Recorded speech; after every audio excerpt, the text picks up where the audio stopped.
प्रिय दर्शकों, कैलेंडर कथा में आप सभी का बहुत बहुत स्वागत है। आज हम जिस विषय पर बात करने जा रहे हैं वह कोई डरावनी कहानी नहीं है, बल्कि हमारे कर्मों का आईना है। क्या आपने कभी सोचा है कि जब इंसान की आखिरी सांस निकल जाती है तो उसके बाद क्या होता है? क्या मौत सब कुछ खत्म कर देती है या फिर वहीं से एक नई यात्रा शुरू होती है? गरुड़ पुराण के अनुसार मृत्यु अंत नहीं, बल्कि आत्मा की अगली यात्रा का द्वार है। मित्रों, जैसे ही शरीर निष्क्रिय होता है, आत्मा उससे अलग हो जाती है।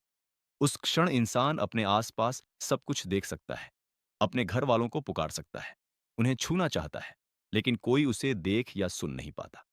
यही सबसे बड़ी पीड़ा होती है। उसी समय यमदूत प्रकट होते हैं, जिनका स्वरूप अत्यंत भयावह बताया गया है। वे आत्मा को उसके कर्मों की गठरी सहित यमलोक की ओर ले जाते हैं। ये यात्रा आसान नहीं होती। आत्मा को सबसे पहले वैतरणी नदी पार करनी होती है। गरुड़ पुराण में इस नदी का वर्णन अत्यंत भयानक रूप में किया गया है। यह दुर्गंध, रक्त, कीचड़ और मल से भरी नदी है। जिनके जीवन में गौ सेवा, करुणा और दान का भाव रहा होता है, उन्हें गाय की पूंछ का सहारा मिलता है और वे इस नदी को पार कर जाते हैं। लेकिन जिन्होंने गौ का अपमान किया, हिंसा की, निर्दयता दिखाई, वे इसी नदी में डूबते उतराते रहते हैं। नदी पार करने के बाद आत्मा यमराज के दरबार में पहुंचती है। वहां चित्रगुप्त बैठे होते हैं, जिनके पास जन्म से मृत्यु तक का पूरा लेखा जोखा होता है। यहां कोई झूठ नहीं चलता, कोई बहाना नहीं काम आता। हर छोटा बड़ा कर्म, हर बोला गया शब्द, हर किया गया अन्याय सामने होता है। उसी हिसाब से आत्मा का निर्णय होता है, स्वर्ग या नरक।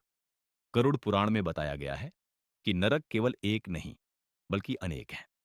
इन नरकों का उद्देश्य आत्मा को यातना देना नहीं, बल्कि उसे उसके कर्मों का अनुभव कराना है। पहला नरक है तामिस्र, जहां छल, धोखा और विश्वासघात करने वाले लोग घोर अंधकार में भटकते रहते हैं। वहां न रोशनी होती है, न दिशा, केवल पछतावे की आग होती है। रौरव और महारौरव नरक उन लोगों के लिए हैं जिन्होंने दूसरों को पीड़ा दी, हिंसा की, निर्दोषों का शोषण किया। यहां आत्मा को वही दर्द अनुभव करना पड़ता है जो उसने दूसरों को दिया था। कुंभिपाक नरक में माता पिता और गुरु का अपमान करने वालों को उबलते तेल में डाला जाता है। कालसूत्र में झूठ, चोरी और अधर्म से जीवन चलाने वाले तपती भूमि और अग्नि का दंड भोगते हैं। असिपत्र वन उन लोगों के लिए है जिन्होंने धर्म का मुखौटा पहनकर अधर्म किया। यहाँ हर पत्ता तलवार बन जाता है और हर कदम पीड़ा देता है। शुक्रमुख, अंधकूप, वातप, हिमशीत जैसे नरक बताते हैं कि लोभ, क्रूरता, कटुवाणी और दया के अभाव का फल कितना भयावह हो सकता है। मित्रों, इन नरकों का वर्णन हमें डराने के लिए नहीं है। गरुड़ पुराण स्वयं कहता है कि इन कथाओं का उद्देश्य हमें सचेत करना है, ताकि हम जीवन रहते अपने कर्मों को सुधार सकें। क्योंकि मृत्यु के बाद पश्चाताप का अवसर नहीं मिलता, तब केवल कर्मों का फल ही शेष रहता है। गरुड़ पुराण यह भी बताता है कि सच्चा पश्चाताप, सेवा, दान, सत्य और करुणा जीवन को बदल सकते हैं। जो व्यक्ति जीवित अवस्था में अपने पापों का प्रायश्चित कर लेता है, उसके लिए ईश्वर की कृपा का मार्ग खुला रहता है। यही कारण है कि मानव जीवन को सबसे दुर्लभ और मूल्यवान कहा गया है। प्रिय दर्शकों, यह कथा किसी हॉरर कहानी की तरह सुनने के लिए नहीं है, बल्कि अपने भीतर झांकने के लिए है। हर कर्म बीज की तरह होता है, जो समय आने पर फल जरूर देता है। इसलिए जीवन में जितना हो सके सत्य, करुणा, सेवा और प्रेम को अपनाइए।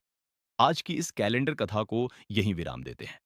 अगर आपको यह कथा सोचने पर मजबूर कर गई हो, तो वीडियो को लाइक जरूर करें।